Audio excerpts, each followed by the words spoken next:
بسم اللہ الرحمن الرحیم۔ السلام علیکم محترم ناظرین کرام، قصے اور واقعات کے سفر میں ایک بار پھر خوش آمدید۔ ایک دفعہ کا ذکر ہے کہ ایک بادشاہ کے 3 بیٹے تھے۔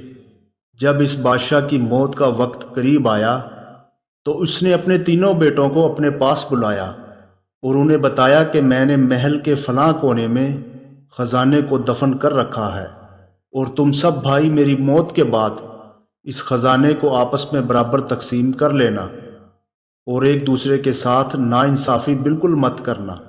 بادشاہ اس وصیت کے بعد 3 دن تک زندہ رہا، لیکن چوتھے دن مر گیا۔ جب شہزادوں نے باپ کی تجہیز و تکفین سے فراغت پائی تو سب اس خزانے کو نکالنے کے لیے بادشاہ کی بتائی ہوئی جگہ پر پہنچ گئے، مگر وہاں پر انہوں نے ایک بھی جواہر نہ پایا۔ یہ صورتحال دیکھ کر وہ بہت پریشان ہوئے۔ پھر جب ان میں سے کسی کو بھی خزانہ نہ ملا تو تینوں بھائیوں نے ایک دوسرے پر الزام لگانا شروع کر دیے کہ اس خزانے کو اس نے چرایا ہے، کیونکہ یہ راز بادشاہ نے صرف ان 3 بھائیوں کو ہی بتایا تھا۔ یہ جھگڑا آہستہ آہستہ اتنا بڑا کہ بات عدالت اور قاضی تک پہنچ گئی۔ یہ ایک عجیب و غریب مقدمہ تھا جس میں 3 شہزادے اپنے باپ کے دفن کیے گئے خزانے کے حوالے سے مدعی بنے ہوئے تھے، اور تینوں ہی ایک دوسرے کو ملزم بھی ٹھہرا رہے تھے۔ قاضی صاحب نے اس پیچیدہ مقدمے کا فیصلہ کرنے سے پہلے ایک حکایت ان شہزادوں کو سنائی۔ قاضی نے کہا کہ میں تمہارے سامنے ایک کہانی بیان کرتا ہوں، جس پر تم سب اپنی اپنی رائے دینا کہ اس کہانی کے کرداروں میں سے کس نے جواں مردی، دلیری اور فیاضی کا برتاؤ اپنایا۔ قاضی نے ان کو حکایت سنانا شروع کی کہ کسی زمانے میں ایک نوجوان مرد ایک نوعمر اور کنواری لڑکی پر عاشق تھا۔ ان عاشق اور معشوق میں بے حد محبت ہوا کرتی تھی۔ رسم دنیا کے مطابق جب اس لڑکی کی شادی کسی دوسرے شخص سے طے ہو گئی اور شادی کی تاریخ مقرر ہو گئی تو اس کے عاشق نے ایک روز اسے تنہائی میں بلا کر کہا کہ عن قریب تم اور میں جدا ہو جائیں گے، اور یہ بات میرے لیے بڑی تکلیف دہ ہوگی، کیونکہ تمہاری شادی ہونے والی ہے اور تم اپنے شوہر کے پہلو میں ہوگی، مگر میں تنہائی میں بستر پر پڑا رہوں گا۔ لہٰذا میں سمجھتا ہوں کہ ہمیں اپنی محبت کی تکمیل کے لیے ایک دوسرے کے ساتھ ملاپ کرتے ہوئے آسودگی حاصل کرنی چاہیے، تاکہ میں ان خوبصورت لمحات کے ساتھ اپنی بقیہ زندگی گزار سکوں۔ یہ سن کر اس باعصمت و عفت لڑکی نے جواب دیا، میں شادی ہونے کے بعد بھی تیری فرما بردار رہوں گی، اور میں اس بات کا عہد کرتی ہوں کہ میں اپنی شادی کی پہلی رات تیرے ساتھ ہی بسر کروں گی۔ جب اس عاشق اور معشوق کے درمیان عہد تکمیل کو پہنچ گیا تو ملاقات ختم ہوئی اور دونوں ایک دوسرے سے جدا ہو گئے۔ پھر وہ دن بھی آ گیا جب اس لڑکی کی شادی کسی اور کے ساتھ ہو گئی اور وہ اپنے شوہر کے ساتھ اس کے گھر میں چلی گئی۔ رات گہری ہوئی تو دلہا اپنی دلہن کے پاس پہنچا۔ پھر اس نے بے تابانہ انداز میں اپنی دلہن کو گلے سے لگا لیا تو لڑکی شرما کر کہنے لگی، یہ کیا بے صبرا پن ہے، آپ کو کس بات کی جلدی ہے؟ آپ ٹھہریے اور پہلے میری بات تو سنیے۔ اس پر شوہر نے کہا کہ میری جان خفا نہ ہو، ایک نہیں 1000 باتیں کرو۔ تو لڑکی نے کہا کہ آپ کو میری ایک شرط ماننا ہوگی۔ شوہر نے کہا کہ تم جو شرط کہو گی میں اسے دل و جان سے مانوں گا، اور جو تم کہو گی میں وہی کروں گا۔ لڑکی نے کہا کہ پہلے تم قسم اٹھاؤ کہ میری بات مانو گے۔ تو شوہر نے بخوشی قسم اٹھا لی۔ اب لڑکی نے اپنی ببتا اپنے شوہر کو سنانا شروع کی۔ لڑکی نے کہا کہ بچپن سے ایک شخص میرا عاشق ہے۔ شادی سے کچھ دن پہلے میرا اس سے عہد و اقرار ہو گیا کہ میں شادی کی پہلی رات اس کے ساتھ گزاروں گی۔ میں آپ سے اجازت لینا چاہتی ہوں کہ آپ مجھے میرے وعدے کی تکمیل کی اجازت دیں، تاکہ میرا عاشق مجھے جھوٹا نہ سمجھے۔ شوہر نے اپنی بیوی کی بات بڑے غور سے سنی اور لڑکی کو وعدے کی تکمیل کی اجازت دے دی کہ جاؤ اپنا وعدہ وفا کر لو۔ یہ سچی لڑکی اپنے شوہر سے اجازت لے کر اپنے عاشق سے ملنے جا رہی تھی کہ راستے میں ایک سنسان گلی میں اسے ایک چور ملا۔ چور نے اندھیری رات میں ایک نوجوان عورت کو جو زیورات سے لدی ہوئی تھی یوں اکیلے جاتے ہوئے دیکھا تو اس کا دل خوشی کے مارے اچھلنے لگا کہ یوں اچانک بیٹھے بٹھائے اسے آسانی کے ساتھ ایک شکار مل گیا ہے جس پر وہ اپنا ہاتھ صاف کر سکتا ہے۔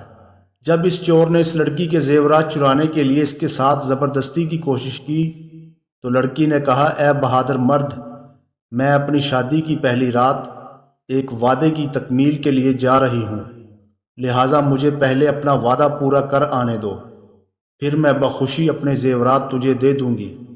چور کو اس کی صداقت آمیز باتوں پر یقین ہو گیا۔ اس نے لڑکی سے پوچھا کہ کیسا وعدہ؟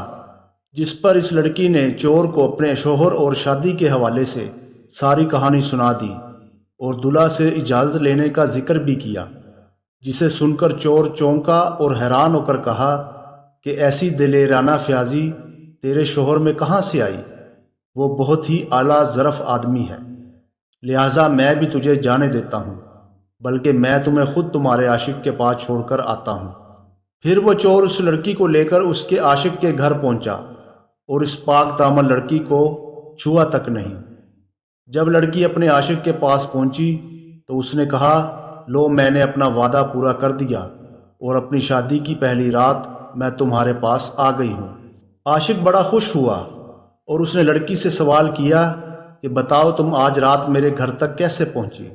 جب اس نے تمام حقیقت اور چور کے ملنے کی اور چور کے یہاں تک پہنچنے کی کہانی سنائی تو بے اختیار عاشق کی زبان سے نکلا کہ آفرین اس چور پر جس نے ایسا کیا، اور مرحبا تیرے شوہر پر جس نے اجازت دی، لہٰذا میری غیرت بھی یہی تقاضا کرتی ہے کہ میں بھی ایسا ہی عمل کروں۔ یہ کہہ کر وہ عاشق اس لڑکی کے قدموں میں گر پڑا اور روتے ہوئے اسے کہا کہ آج سے تم میری منہ بولی بہن ہو اور میں تیرا بھائی ہوں، اب تم اپنے شوہر کے پاس جاؤ۔ جب یہ لڑکی اپنے عاشق کا وعدہ پورا کر کے اپنے گھر سے چلی تو چور کو اس کے دروازے پر کھڑا ہوا پایا۔ پھر اس چور نے اس حسین لڑکی کے ساتھ وہی سلوک کیا جو وہ پہلے کر چکا تھا۔ اس نے باعزت اس لڑکی کو اس کے شوہر کے گھر پہنچا دیا۔ اس پاک باز عورت نے شوہر کے پاس آ کر ساری کہانی کہی۔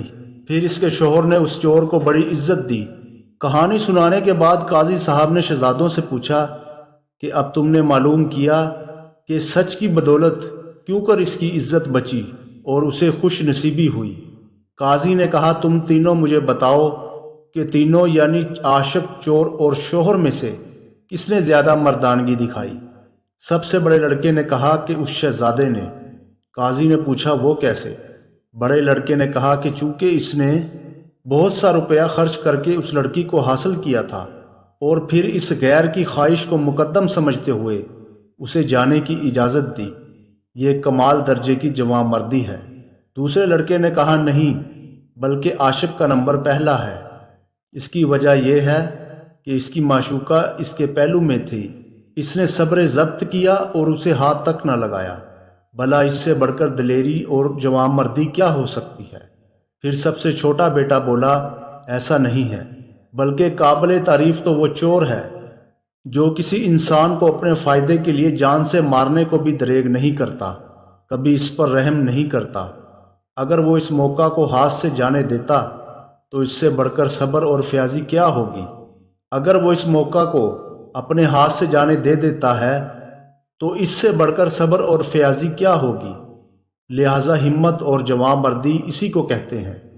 قاضی نے ان تینوں کی باتیں سن کر سب سے چھوٹے لڑکے سے کہا کہ تم ہی مجرم ہو، تم ہی نے اس خزانے کو چرایا ہے، کیونکہ عاشق نے عاشق کی تعریف کی اور اعتبار نے اعتبار کی تعریف کی، جبکہ چور نے چور کی تعریف کی۔ پھر مزید تحقیقات سے ثابت ہو گیا کہ چھوٹے شہزادے نے ہی اس خزانے پر ہاتھ صاف کیا تھا۔ قاضی صاحب نے چھوٹے شہزادے سے خزانہ طلب کر کے تینوں شہزادوں میں برابر تقسیم کر دیا۔